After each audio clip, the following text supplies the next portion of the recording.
Cette visite s'inscrit dans le cadre du suivi par le haut commandement de l'armée nationale populaire des performances des établissements de soutien, notamment spécialisés dans l'innovation auto, la conception et la réalisation des matériels de l'intendance.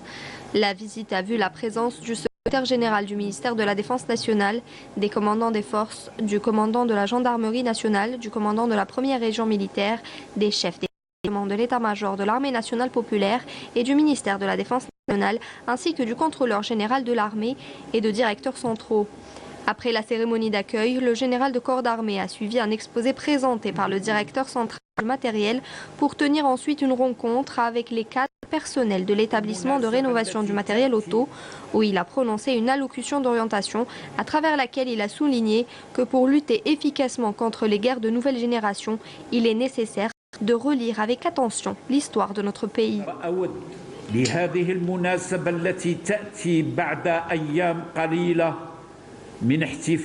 À cette occasion, qui intervient après quelques jours de la célébration par notre pays du 67e anniversaire du déclenchement de la glorieuse révolution du 1er novembre 1954, a souligné que le colonialisme, dans sa nouvelle manifestation, a su très tôt que la confrontation directe avec les peuples n'est plus efficace et qu'elle lui coûte d'énormes pertes, notamment humaines, que son opinion publique n'est plus prête à accepter.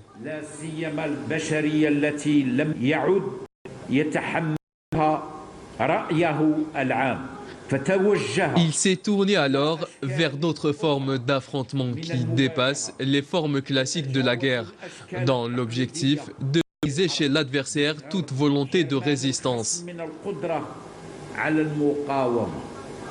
Ainsi, et pour lutter efficacement contre cette nouvelle forme de guerre, il nous appartient de relire avec attention l'histoire de notre pays pour appréhender un aperçu des méthodes de ce mode opératoire nouveau, mais aussi ancien, et d'en déduire les moyens de riposte.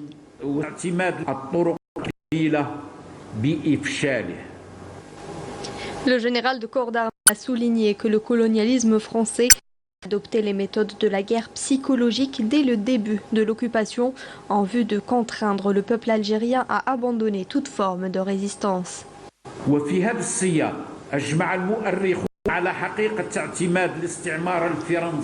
Dans ce sillage, les historiens sont unanimes quant au recours du colonialisme français au procédé de la guerre psychologique dès le début de la colonisation, à travers notamment la ruse et la propagation de l'idée selon laquelle l'occupation de l'Algérie par la France avait pour objectif de contribuer à la civilisation de sa population, que l'armée française est une armée invincible.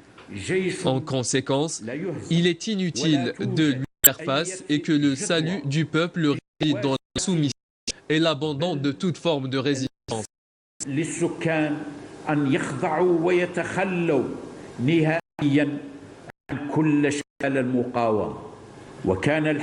Cette situation est demeurée ainsi jusqu'à l'apparition de jeunes nationalistes qui étaient très tôt conscients de cette fourberie et qui étaient convaincus, notamment après les massacres du 8 mai 1945, que ce qui est pris par la force ne peut être rétabli que par la force.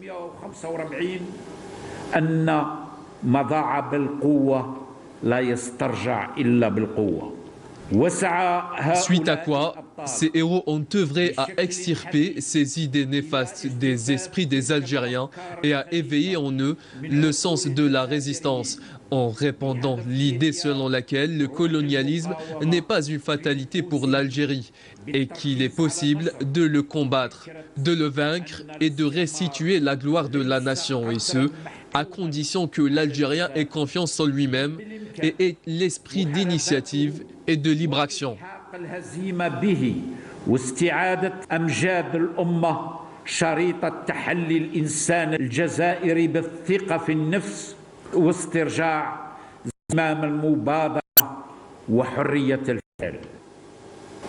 Le général de corps d'armée a souligné que pour mettre en échec ce genre de guerre nouvelle, il est impératif de suivre l'exemple de nos aïeux.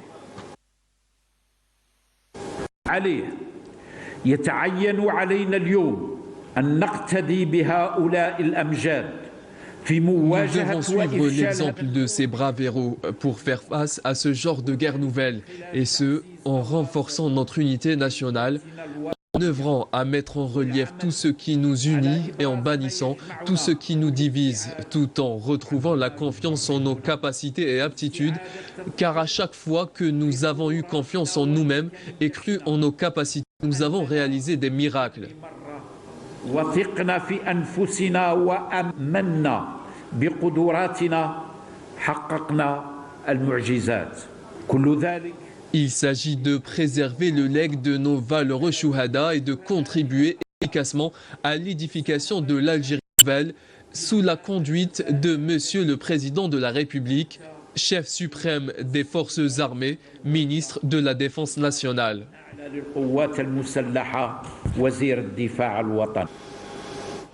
Et cette information, la section de recherche de la gendarmerie nationale de la wilaya de Médéa et après des enquêtes approfondies a réussi à démanteler une cellule terroriste composée de 21 membres appartenant à l'organisation terroriste Rachad, activant dans la wilaya. Les membres de la cellule terroriste ont été présentés devant le procureur de la République, relevant du pôle pénal spécialisé de Sidi Mohamed à Alger, qui les a présentés devant le juge d'instruction relevant du même pôle. 18 d'entre eux ont été placés sous mandat de dépôt, 3 ont été placés sous contrôle judiciaire.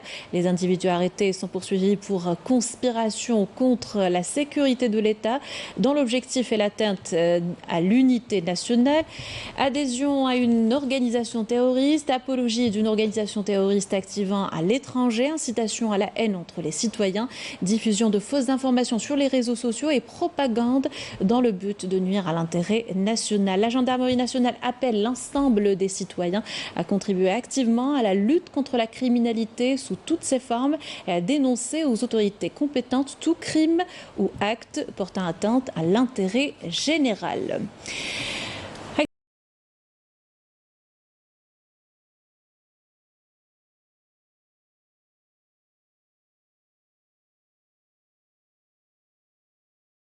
Bonjour, la paix et la sérénité soient avec vous. Alors, je voudrais faire un commentaire sur ce qu'a dit le général en Algérie. Donc, comme que je l'ai dit, hein, donc on voit que l'Algérie est un État digne, respectable, et le message qui est passé, c'est que aujourd'hui, l'Occident a apporté une mentalité de fausses nouvelles, de fake news, hein, et c'est vrai qu'il y a de la propagande coloniale et ça a commencé. Donc moi-même, comme je le disais, hein, ça commence par malheureusement les institutions occidentales.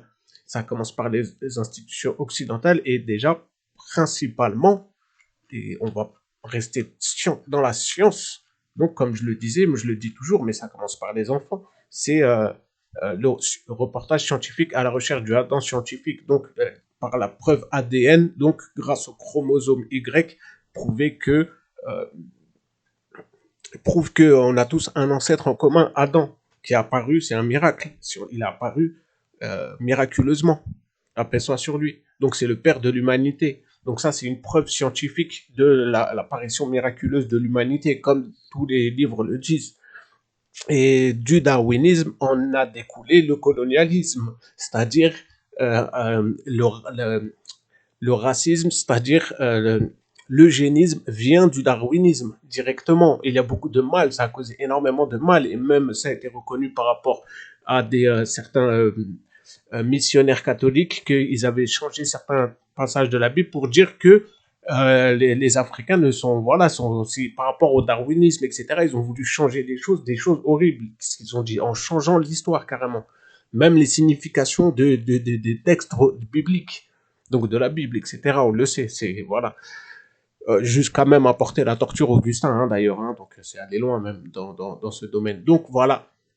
Et donc voilà, on voit que le message qui est apporté, c'est des messages vraiment très très respectables, dignes et d'apport de solutions pour l'humanité, c'est-à-dire de rester noble et d'avoir un esprit combatif de logique et de ne pas rentrer par ce nouvelle sorte de colonialisme qui affaiblit l'esprit. Donc c'est pour ça que il parle de ça, c'est une nouvelle sorte de colonialisme qui affaiblit l'esprit et qui empêche toutes sortes de vouloir se défendre. Donc ça commence par tout remettre en question et apporter dans toutes ces logiques des méthodologies scientifiques, d'avoir des preuves. L'Algérie est le pays historique des droits de l'homme. Quand je dis ça, c'est sur papier, c'est l'histoire. Comme il le dit, il faut s'intéresser à qui est l'Algérie dans l'histoire. Donc l'Afrique en général, tous les pays d'Afrique en général, hein, à travers l'Algérie. Donc comme j'ai parlé dans cette vidéo, la régence d'Alger, on nous montre toujours l'histoire de manière fracturée, avec des petits morceaux, alors qu'en fait non, l'humanité était unie, des rois serviteurs de Dieu. Donc voilà, donc aujourd'hui encore, ça commence par le retour aux valeurs, apport de paix et d'apporter des logiques et d'esprit critique dans tout ce que l'on nous raconte. Et les médias occidentaux apportent énormément de mensonges à leur peuple. Je pense que même les Français n'en peuvent plus avec les chiffres sur les dernières crises qu'on a vécues dernièrement.